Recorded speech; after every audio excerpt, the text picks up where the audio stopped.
Welcome back, the SportsRanter Nation, home of your favorite fantasy football fooligans. Right here to help you build your championship fantasy football team. We are your hosts, Drew, Jake, Nico, and Ben, here once again after amazing live week 12 of the NFL.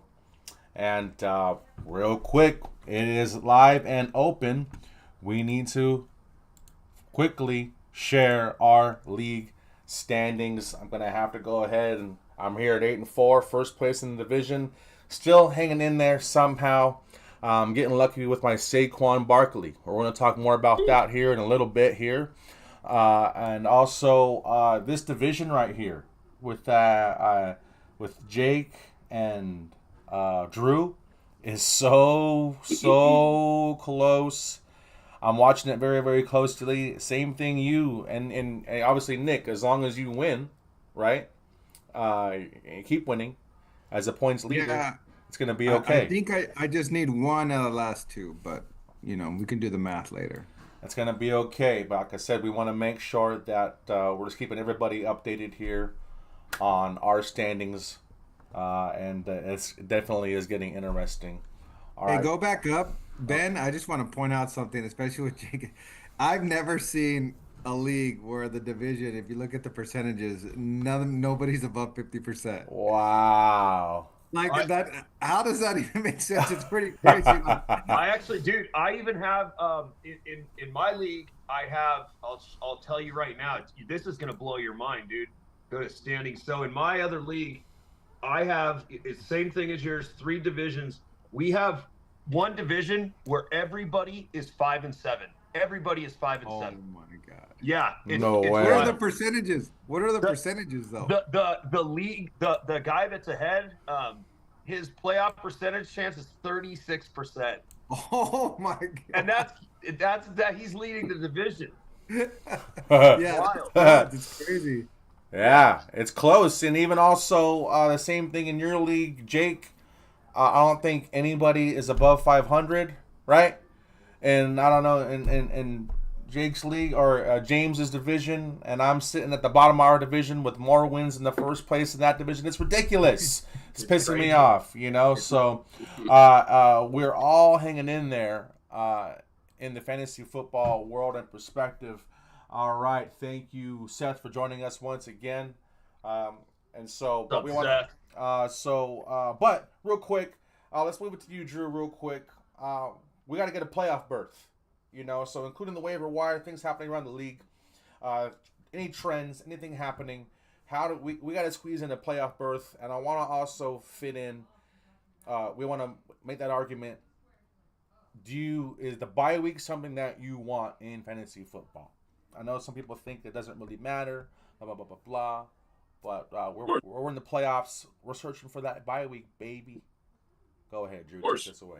of course, you want that. I mean, if you get a 1 week where you ain't got to worry about taking a loss and going to the next round, of course, and then at that point, you're hoping that your guys obviously don't get hurt, but you're hoping that somebody else's players get hurt that week. Like why wouldn't you want that? Um, for me, I think the biggest thing right now, dude. I mean, the one that really stands out to me the most. I was actually at the game last night. Was the J.K. Dobbins injury? How severe is it? I haven't heard any news from it. Harbaugh hasn't really said anything about it since. Um, it's a knee injury, so we know that J.K. Dobbins has had plenty of knee injury in history in the past. Um, Keep an eye out. I think he's the biggest name to watch for if you have any fab left. Um, I would use like 95 to 99% of the whatever fab you have left to get that guy on your team. If even if your running backs are good, if your running backs are good, who cares? Like you're gonna avoid somebody else in your league getting that guy who could potentially be. I mean, Gus Edwards is. We know what he is. Like he's a pounder. He's gonna get goal line carries for sure, and he can probably give you anywhere from 12 to potentially 20 points. Like if he's hitting 2 touchdowns. So in that Ravens offense, how dynamic it's been. I'm sorry, Chargers offense, how dynamic it's been. They're a legit squad. So I would go all in on Gus. obviously look at defenses, see like not only for this week but plan out for the weeks ahead. Like this is the time to really just kind of hone in and see like, okay, like, hey, I obviously got to win these next couple of weeks or this, that, and the other, but I got to look forward as well. So you got to always plan to get there. Fantastic, Jacob. Is there any? What do you think about that bye week? Do you think it's important to clinch their bye week? No, man, this fantasy football has nothing to do with team momentum or nothing like that. If you get into the playoffs, you have to win every game. I'd rather have to win 2 games than win 3. It increases your chance. With the bye week, it increases your chance by 33%. So I'll take that. Give me the 2 games instead of 3. Um, as far as we've been saying it like for a while. To just these teams that are watching the trends, watching players, who's getting targets, this and that. I lost this week um, to Nick, that's your brother, right? Speed Demons. Yeah. And his top 2 scores were Jonas Smith and Bucky Irving, which were at 1 point on waiver wires, and Right. so you just really never know. Um, it's you're either pretty much you're in, or you're fighting. Basically your playoffs start this week. If I'm one of those that I feel fortunate enough to be in right now, I'm really really taking the time to look ahead at opponents, and look ahead at you may not need a running back, but I mean, my God, if somebody had J.K. Dobbins, if somebody you think you're going to meet in the playoffs had J.K. Dobbins, I'm shooting my fab on to try and get that player away. So um, you don't always have to be spending your fab or your waiver pickups. Yes, it's great to look ahead for your team and all that, but it's time to start thinking opponents now and know what their roster is going to look like when you play them. The other waiver wire pickup that I would be going after way more than anybody on the Chargers is McNichols from Washington. Washington's got you know, Eckler's definitely going to be out. He just got his second concussion. He's missing a game.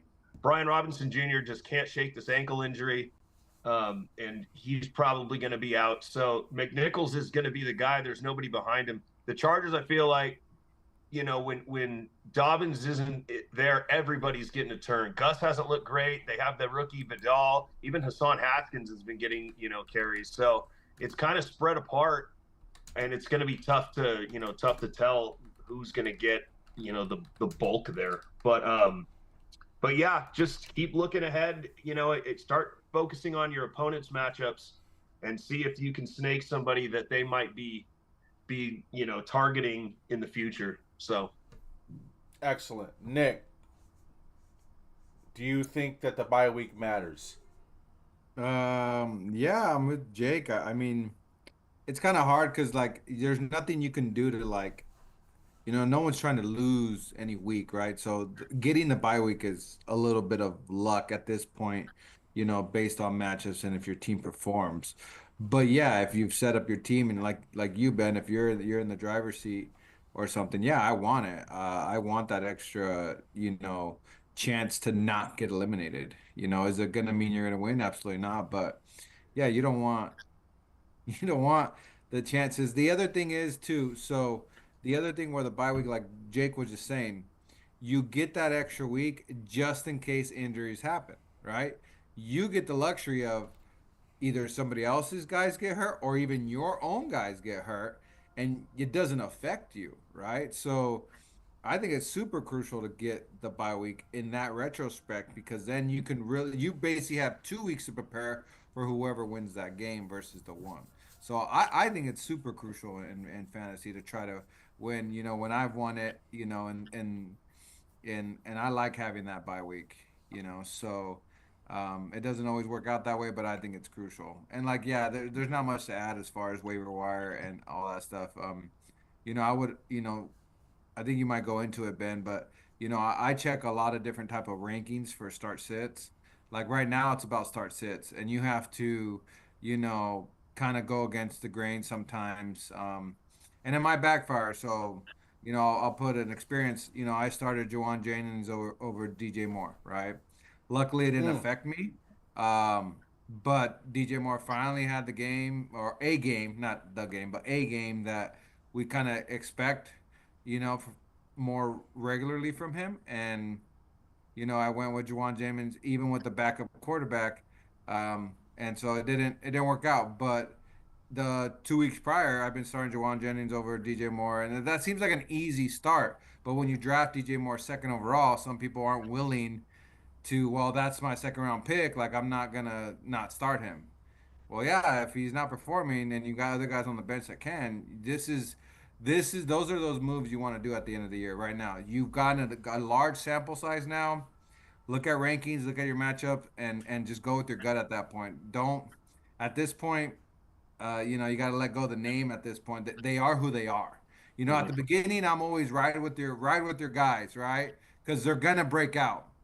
By week 12, you can't keep waiting for the breakout. Like they are who they are. So that's my advice I give to people who are trying to make playoffs. Hey, you got to make some risky moves. Go for the Mm-hmm. boom instead of the bust, and go from there.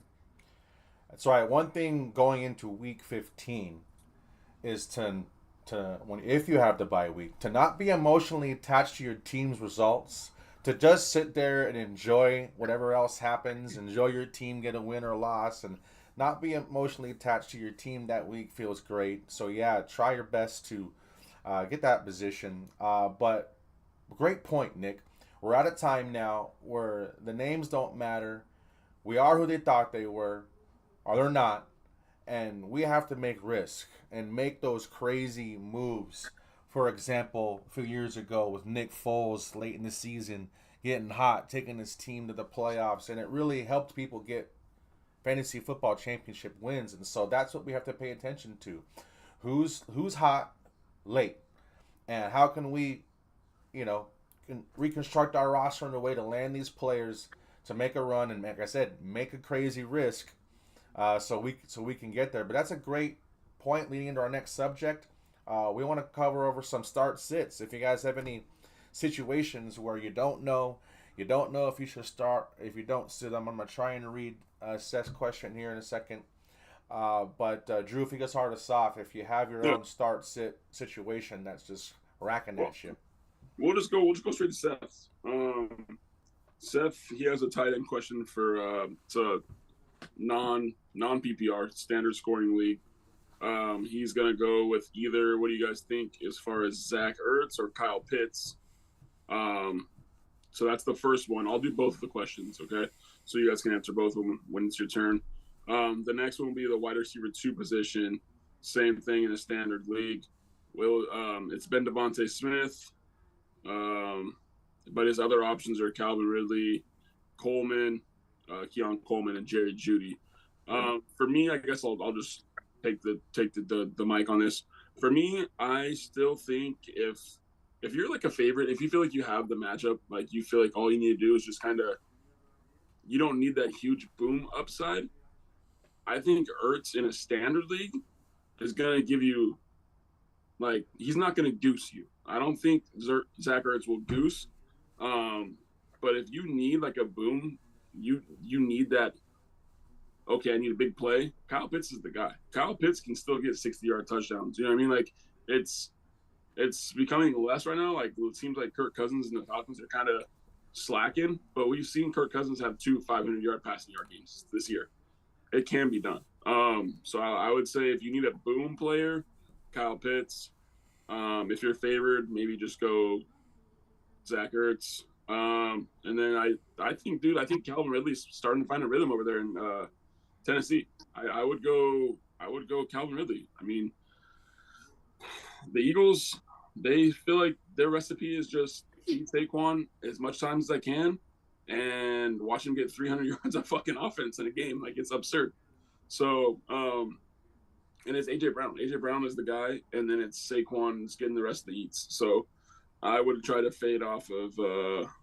I know obviously as a Eagles bias, but I'll go Calvin Ridley, dude. He's getting like pretty much double-digit targets multiple weeks in a row now, I think. So that's Fan- my take. Fantastic, Jake. Can you add to that, or do you have your own scenario that's racking? Between Ertz and Kyle Pitts, I don't think I would rather take the chance on the boom with Kyle Pitts, because I think even if Pitts has a bad game, he's still probably going to be right about where Ertz has been. I'm looking. Washington plays Tennessee. Tennessee's offense has looked a little bit better, but I think Washington is probably going to get ahead in that game and probably just run the ball down. I don't think Tennessee's going to keep up with them and need to throw the ball that much.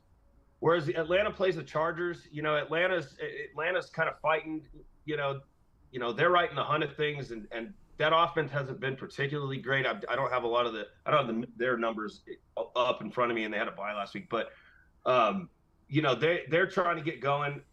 Like, they're playing San Diego. That's a tough match. So I would probably go with Pitts in that one. And then the receivers were Devonta Smith, Calvin Ridley, and who else? Keon Coleman and Jared Judy. And we're picking one? Yeah, pick one. I mean, for one. me, it's pretty easy. I mean, yeah, so I out of the group, I like Jerry Judy, but they play Denver, so I'm not touching that. Devonta Smith, they're leaning too much on Saquon. They're playing Baltimore. Then again, Baltimore's passing defense is last in the league, so I would be comfortable with that. I would probably do Devonta Smith. I'm going with Calvin Ridley, or in another league, over Deebo Samuel, because I just can't stand it anymore. But but no, Calvin Ridley, they're going to have to throw the ball a lot. I would rather have Jalen Hurts throwing the ball over Will Levis. If Calvin Ridley gets that touchdown, it's a great game, and I've been going through this all year. If he doesn't get that touchdown, it's just kind of eh. And I think being in a full point PPR, Devonta Smith is probably going to get at least more targets, more chance for those those points per catch. And then Keon Coleman, I'm just not on. Just not on. No Just on Keon Coleman. Yeah, Keon Coleman's the new Gabe Davis. If you happen to start him when he gets his Gabe Davis game, fantastic, you're a genius. But otherwise, you're getting 3 points. That's just how he's been all year. Mm-hmm. For me, I'm with Drew. I think the receiver is kind of easy. I think I'd go with Ridley. I mean, I know Jake likes Devontae, but he shares too much. There's too much around, and you're expecting, for Devontae to have a big game, the Eagles got to put up 35. They don't have a great matchup this week. And I don't like the other receivers that much. Judy's the interesting one, but again, they're playing Denver, so that's not a good matchup. And then for the tight end, I think it's a close one, but I gotta go Kyle Pitts. They got like Andrew said, they got the opportunity to go booms. Washington's on the down, and I read this stat the other day. And it was pretty interesting. This one guy on the radio, he was just like, Cliff Kingsbury's offenses all shit the bed in the second half. If you go back to college, you go back to Arizona, you go back to now Washington, they all start off hot and then they tank at the end. And unfortunately that's what we're seeing with Washington. Now they came on late with that lucky Terry McLaurin. I call it lucky, but it's a check down and he happens to take it 70 yards for a touchdown, through the entire defense at the end of the game and stuff like that. That kind of made the stats a little better than they were for the game. But yeah, they're just not looking that great. So I don't know. I would just go with Kyle Pitts and hopefully you get that boom out of him. I think obviously the significant part is that it's a standard league, right? Because if it's a PPR, I think Kyle Pitts no problem.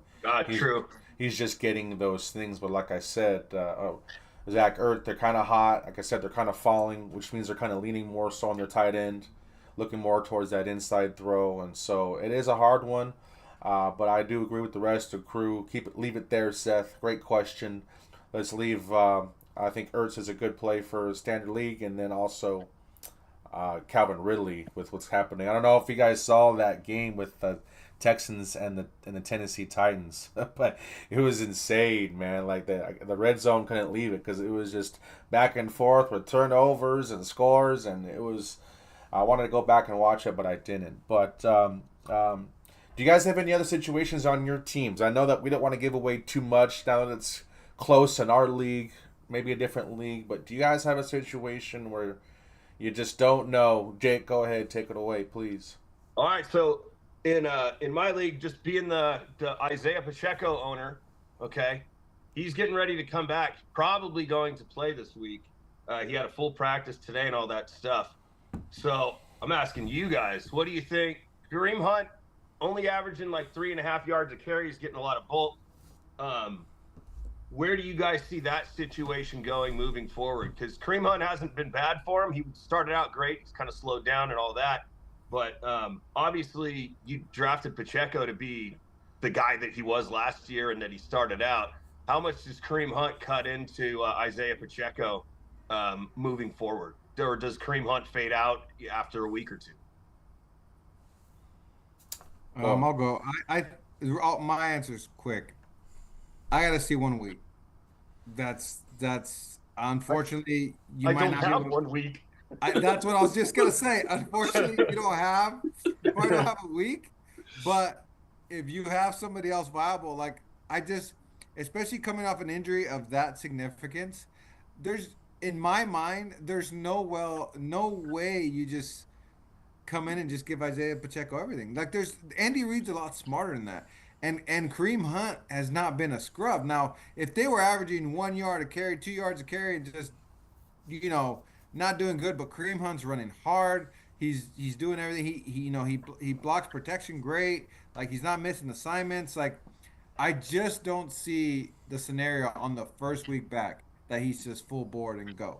I may be completely wrong, but I just don't see it. What do you see? What do you see it as? What do you see the split? Well, I don't know what the split would be because I don't know what severity. Like, are they going to work him back in? Because we've seen guys, we've seen running backs where we think they're going to come back and they get 5 touches and they're not even in, and you're like, what the hell? You guys said they're going to play and they don't play that much. So, I think it's still too big of a risk for the reward because, to be honest, in a big Isaiah Pacheco game, it's not like, it happens all the time. It's not like a Saquon. It's not like when have you seen him do like 200 yards all purpose? Like it just doesn't like you're not. I don't think you're gonna miss out on that big of a game if it happens. That's where I'm at. Like I don't see Isaiah Pacheco as he might drop 25 to 30 on this first game back. Like I don't think that's gonna happen. They're playing the Raiders, so he may not need that many carries. But yeah, I get what you're saying. No, I'm hoping even a 50% split just based on injuries and what's out there. If you don't have any other running backs, then you go for it. You gamble it. But if you have another viable starter, I don't think you start him over anybody. Yeah. What's the line? Like where is the mover? Like where is the marker? We're like, you know what? Like, let me just throw a few names out there. Like, would you play him over Travis Etienne? Travis Etienne. Who do they play this week? Houston. No, I wouldn't play him over Etienne. No, I would, especially if Bigsby's healthy because they're cutting in. But no, I wouldn't play him over Etienne. I just lost Brian Robinson, but would you play him over Ramondre Stevenson? Yes. Would you play him over? I'm just thinking of like what realistically people are going to actually battle with. Tony Pollard. Huh? No. Tony Pollard all day. Yeah, not even a question. Like Gus Edwards. Absolutely. I don't care if Pacheco had 5 carries. But Drew, have you hung on to Pacheco this long? Have you hung on to him? No, yeah. Okay, you guys literally answered my question because I have Isaiah Pacheco and Travis Etienne, and it's like, what do I do? You know what I mean? Like in my league, actually, it's obviously a must win week for me. I'm playing against Jake, and it's like if I win this week, and say Speed loses, that propels me to the top of the division. The thing is, with I'll put it to you this way, guys. We're playing on a short week. First of all, that's one. So why are you going to rush him back on a short week when he doesn't get a he's practice? He's in the practice window for 2 weeks. Yeah, the That's thing with fine. Pacheco's injury, the thing with his injury, when it happened and he broke his leg, he walked off the field on his own. I mean, if we're talking like a hairline fracture, I mean, he could be. I mean, he could But be done, ready to go. that's my point, though. My point is he's been practicing, right? Right, And they still haven't put him in there. Why? Right. Because what's the point? right. I get When that. you have Cream there. Andy Reid is looking at what? The three-peat. Honestly, he could care less if he beats us this weekend or not. He Yeah, probably thinks he could beat us with a lot less. So I don't like. Right. You got to think about it that way. They're probably just gonna Correct. try some trick plays and play around and see what they can get away with in the I'm playoffs. I'm trying to spin it positively, and I'll do this for you, Andrew, even though you're playing him against me. I am trying, but I do think this too. The Chiefs' offense is not the Chiefs' offense has not been as good as we've seen the last few years. They definitely have lost, and they're starting to pick it up. But they just lost to Buffalo. That number one seed is not a lock anymore. They got teams that are going to be on their tail. If maybe I'm Andy Reid and he is truly, they know he's 100% good to go. It's like now's the time to start getting an identity on your offense and get a flow going, because Mahomes hasn't been Mahomes. I know he's had a good I think 2 games or whatever, decent 2 games, but you got to get something going to where you can get some momentum into the playoffs and not hope you get a flag at the end of the game. I just like, for me, it's one of those things where I'm kind of like, Nick, dude, I do want to see it. Can I miss out on a 2-touchdown week? Of course I can. But yeah, you said they're creeping up on them for the potential number 1 seed or this, that, and the other. But other than that, dude, they have no competition, bro. Sure. In all likelihood, they're gonna probably steamroll the Raiders. Then again, That's it's not gonna happen. Whoa. Relax. Whoa. Relax. Chiefs don't steamroll anybody. The Correct. Raiders have pulled off some upsets of the Chiefs the last few years. We'll see. Let's relax. It might be somewhat close. It might be a division game, but if they beat them by 13 plus points, I wouldn't be shocked. Let's just Right. say that. You know what I mean? Oh yeah. No, I get what you're saying, Drew. I mean, the only Sorry, thing I is, guess our definition of a steamroll is a little 13 different points. there, buddy. God. 13 points. If somebody That's beats not by a 13 points, steamroll. A steamroll is what fucking Detroit trash. did when it's 52-10. That's a steamroll. you lose by 3 scores or more, you fucking suck. You just said 13. It's not 3 scores. That's a steamroll. 13 Fine, points? bro. We've seen people come back in the last 3 minutes down 13 points. That's not a steamroll. Like the Dallas Cowboys. What the heck happened with that? Andrew, your team's giving up 4 leads of 14 points this year. Well, you shouldn't be talking about steamrolling at 13 Bro. points. No. We threw in the towel last week. The fact that we're even still remotely in the division race is absurd. But whatever, dude. I'm just saying, you guys had 14-point leads this year. So to your definition, you were steamrolling and then you lost. Yeah. That doesn't happen. If you're steamrolling a team, Kyle Shanahan. you're not losing that game. That's just how it works. Bro, when you give up 15 missed fucking tackles in the first half, you don't deserve to win any fucking game. Drew, I think it's different if the Chiefs are kind of hanging in the bubble with the division, and they need to make those kind of decisions to play their best guys. But right now they're winning games without, their schedule still looks favorable. And so, Let's get back real quick to a start sit. Just one more. Yes, sir. I think it's actually pretty good too for the show as well, whatever, blah blah blah.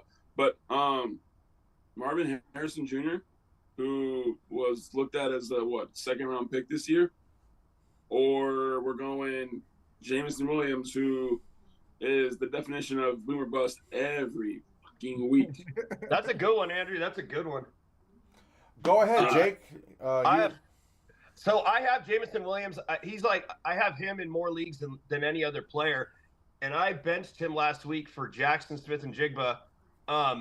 If you're, I'm taking Jameson Williams, dude, because it seems like when Marvin Harrison disappears, he disappears, and I don't not having him in any league. I can't know all his stats, but I know like every podcast and Instagram page and show that I listen to, it's like I don't know, man.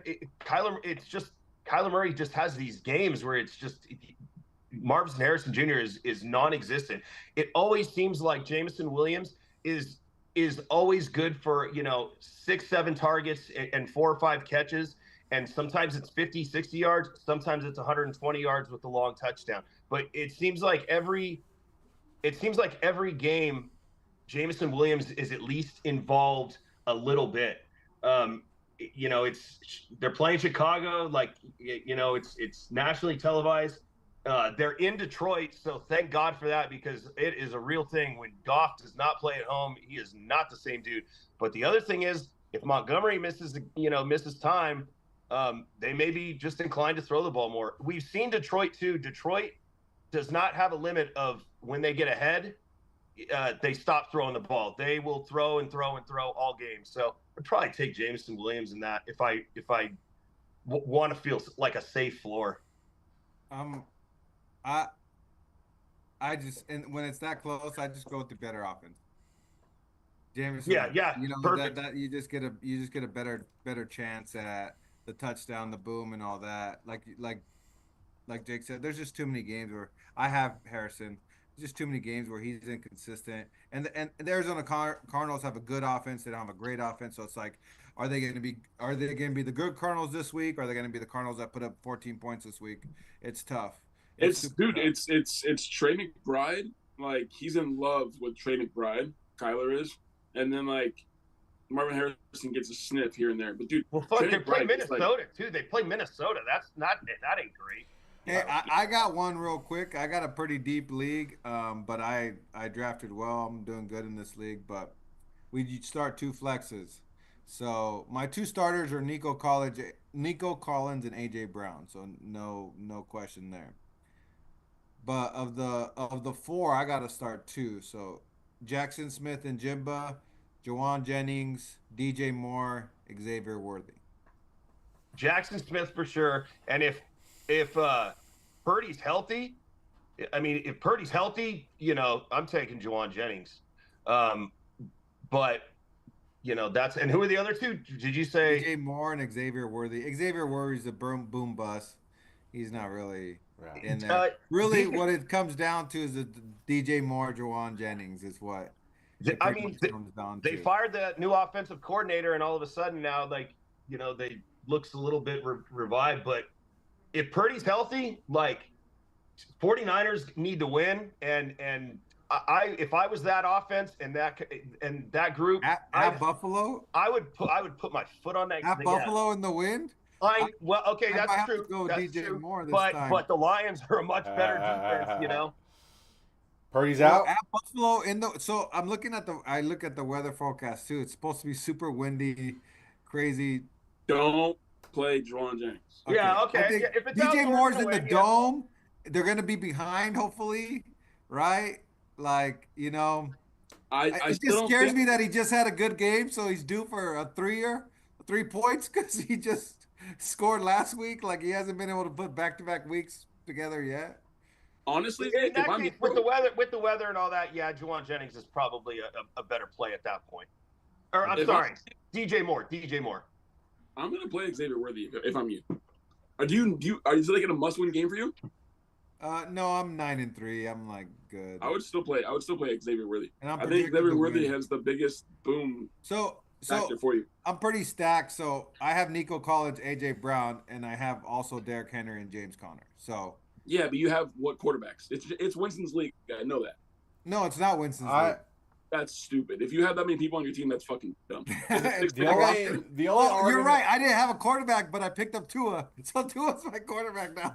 My team is. The only argument for Xavier Worthy is because I have him, I know, and I need him to produce for me in our league. But they try to use him. They try to get him that home run hit, but he drops the ball a lot too.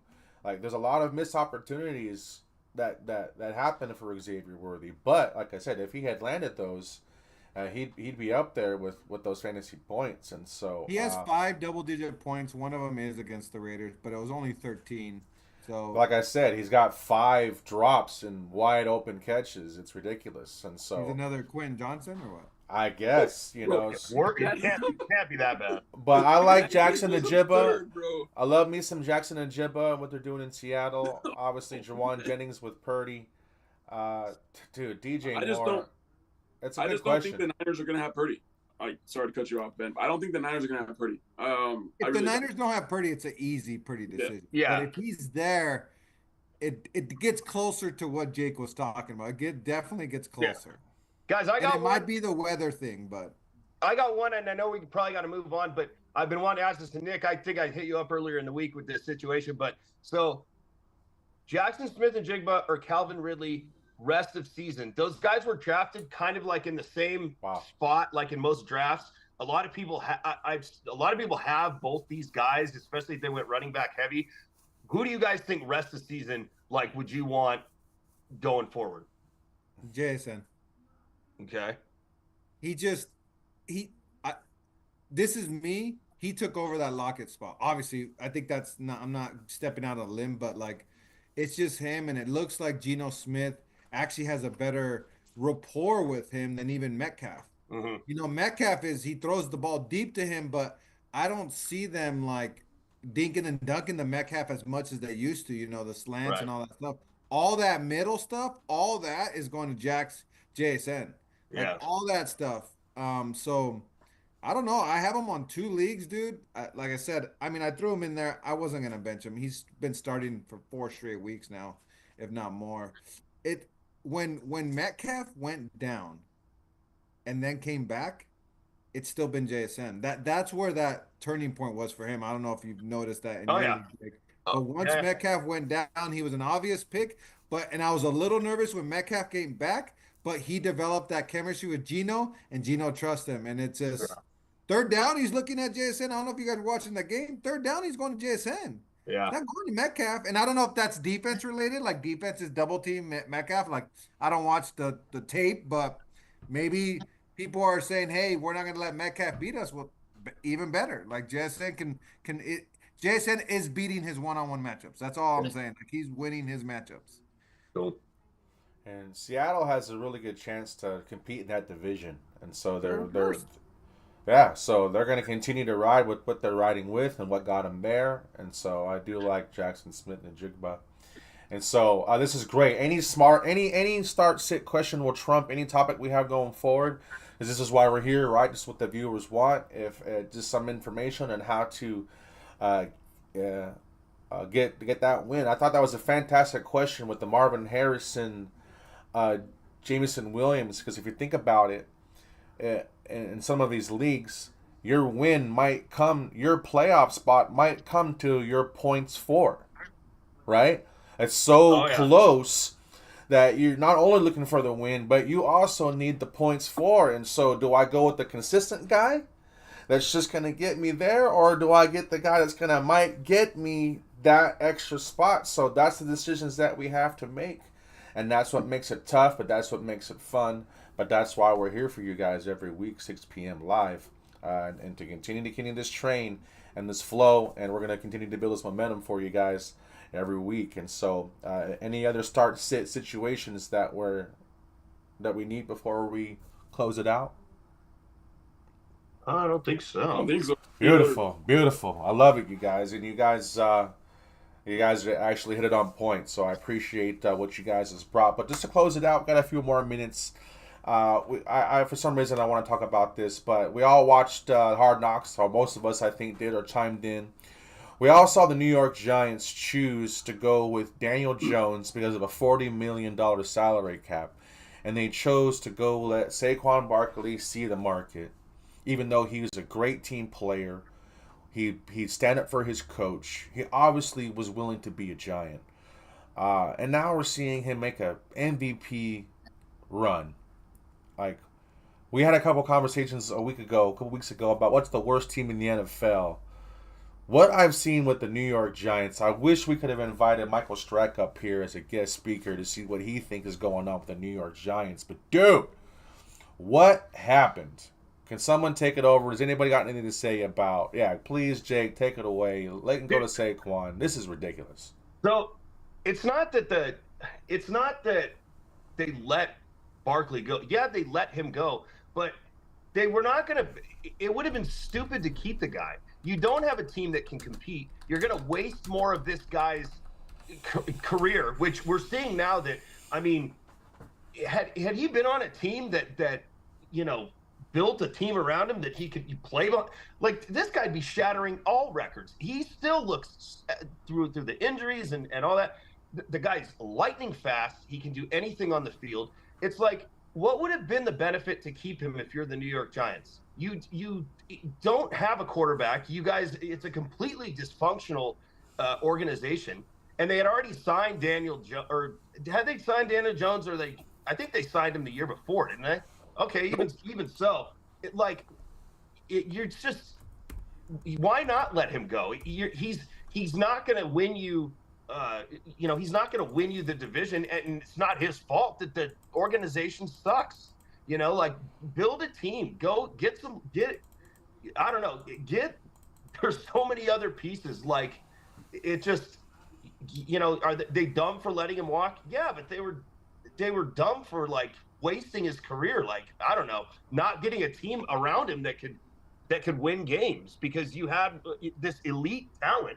And all he did was get hurt every year, and it's just, it's not that they chose Daniel Jones over Saquon. The Daniel Jones signing individually is exactly why they shouldn't have signed, because they're idiots. You sign that guy for all this money. It's like, please don't sign Saquon. Just free the guy. Let him go. And so I don't know. I don't think it's like they made a mistake. Yeah, of course they did. But you couldn't build a team around this guy for how many years? Let him go. Yeah, but that's what I mean, though. Isn't there a final? I thought this is about winning games. So you're right. Saquon they Barkley wouldn't have won any more games with Saquon this year. One or two. Where does that put him? But like I said, you're right. Like I said, just the argument with Saquon Barkley alone, I agree with you, Jake. But the fact to keep Daniel Jones That's for that, issue. Completely and then to freaking release him the way that you did in the same damn season, and then skip over Drew Lock for DeVito, like this is what I mean. It's the whole assembly line. Yeah, you're right. Saquon Barkley alone, trade him, whatever. He's the best, whatever. But for you to follow through with that decision with Daniel Jones, to me, is batshit fucking crazy. Drew, go ahead. Par for the course for the Giants. Well, here's the thing. To say that they weren't going to get better, I think is completely false. They drafted a guy who is a stud, Malik Neighbors, that you still would have drafted. You would still have Saquon Barkley. You'd have a formidable, you have really good playmakers on your team. Is their offensive line still not the best? Sure. But when you have a guy like Malik Neighbors and Saquon Barkley, you have a pretty dynamic offense. I'm not saying Daniel Jones is good or anything like that, but to basically not – I mean, at the end of the day, they let Saquon walk for like almost like $3 million a season. That's all it really was. They were fighting over like $3 million bucks. That's where it's inexcusable. When you have top-tier talent and you have top-tier talent, you sign that talent. I mean – you drafted Saquon instead of drafting quarterbacks because you knew how good Saquon was. So there should be no ifs, ands, or buts of, hey, should we pay this guy when we know how fucking good he is? That's where it's inexcusable. Now, does Daniel Jones get any sort of like sympathy from me? Not really. But at the end of the day, like if you have him, what receiver had Daniel Jones ever had? Ever. Other than Malik Neighbors for a few weeks. And Malik Neighbors was fucking going off. So I get Daniel Jones isn't good, but Ben, the biggest thing for me is how is Drew Lock a number 2 the whole season, and then all of a sudden they skip over him and they have an interview with Drew Lock's like, yeah, I don't know what's going on either. Probably contract money. If he plays a certain amount, he'll get paid a certain amount of money. Like I said, it's obviously not about winning anymore. It's about all this other But here crap. Here it is. The Giants drafted Saquon in 2018. Okay, record in 18, 5-11. 2019, 4-12, 6-10, 4-13, 9-7-1. Hey, 6-11, and now they're 2-9. They haven't been a winning team. And I'm sorry, even if Malik Neighbors comes in, you still need a quarterback that can hit a guy that's wide open on a 10-yard out. And they don't have that. So say they draft a quarterback in the draft this next season, and say he is fantastic. You still are a year or 2 or 3 out, and by that time Saquon's now played what, he's late 30s, and But they haven't that's not won true. anything. CJ Stroud took the fucking Texans to the playoffs last year. Right, and now look at them. I get it, but I'm saying like it can happen. Like things happen. Like he also lost all his receivers. Like CJ Stroud also set every rookie record. Like, I get Daniel Jones hasn't had a lot of help. I get it. What I'm saying is, at this point in Saquon's career, he's probably got, and he looks fantastic, but he's probably got 3, maybe, and then 4 years where he's going to be at that talent. The Giants are not going to be a contender in that amount of time. They're just going to pay Saquon all this money, and then when they are finally ready, he's gonna fall off this cliff. It's a great point, Nick. Can you close this out with what you think? I'll go. I just think where they messed up is they got nothing for him. You know what I mean? That's the problem. Is you franchise them, you sign and trade, you do something, you make it work, not just let them go and test the market. So I kind of get where you're coming from, Jake. But the thing is, you got to think about more long term as far as, and it goes with everything they're doing. And I don't think the Giants are really set up to win anytime soon. Not because they don't have the talent. The Giants aren't that bad of a team. Their defense is actually playing pretty good at the beginning of the year. They got some talent. But what I think they're messed up, like I think Ben's going there, is from the top down, what are you showing your players? You know what I mean?